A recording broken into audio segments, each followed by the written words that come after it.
Challenge વગેરે જીવન જીવવું નકામું મારા ભાઈ. એક કહેતા આનંદ મળે, એક પાસે ન પોહાય ને બીજો વિદેશ વયો જાય ને તોય સાંભળ્યા કરે સાહેબ.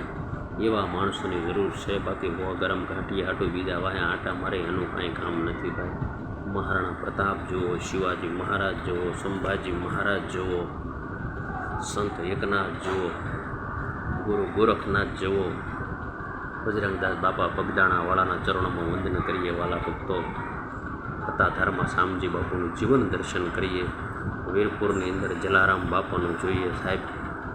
અને જૂનાગઢના પૂર્વ મહંત ગુણાતીતાનંદ સ્વામીનું જીવન જોઈએ. આ બધાના જીવનો જોતાં જ આપણને એમ લાગે કે શું વિભૂતિઓ હતી, શું મહત્ત્વતાઓ હતી.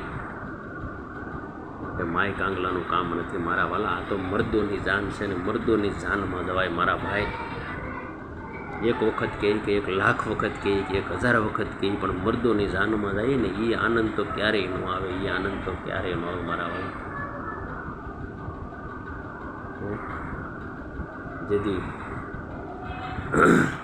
સોમનાથ લૂંટાતું હતું તેથી કોકે હમાસર આપ્યો અમીરસિંહ બાપુને કે બાપુ આ દાદો સોમનાથ લૂંટાય છે.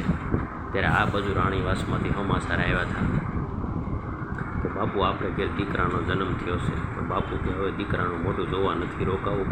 અને દાદા સોમનાથની સખાવતે ઉપડી ગયા અને ફરતા ફરતા ફિરંગીનો વળતો ભાલો બાપુના શરીરમાં વાગ્યો અને પ્રાણ પંખીરું ઉડી ગયું. અને દાદા સોમનાથ માટે ખપી ગયા.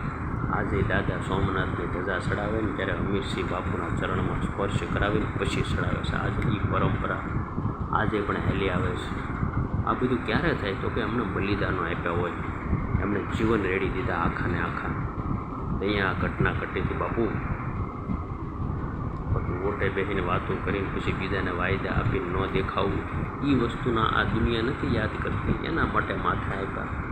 અને એ સોમનાથના શરણમાં અમીરસિંહ બાપુની જે શહીદી થઈ હતી ને, તો આજે અમીરસિંહ બાપુ કહેવાય. આજે અમીરસિંહ બાપુ કહેવાય. હું કામ કે એને પોતાના પ્રાણની પરવા નહોતી કરી દાદા સોમનાથ માટે, અને દુનિયા એને યાદ કરે છે.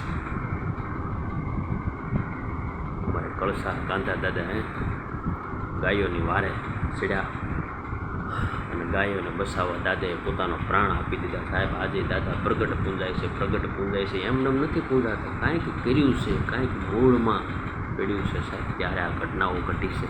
અને એવી ઘટનાઓ ઘટતી હોય ને એવા સાથ મળતા હોય ત્યારે આપણે પેલા માણસ આના મના બેહી રહેવું એ થોડુંક હોય. સુરવીરનો તો સંવાદ હોય અને સુરવીરનો તો સાદ હોય. માય કાંગલાનું કામ નથી સાહેબ. અમારે તો મર્દોની દાનમાં જવું છે, મર્દોની દાનમાં જવું છે.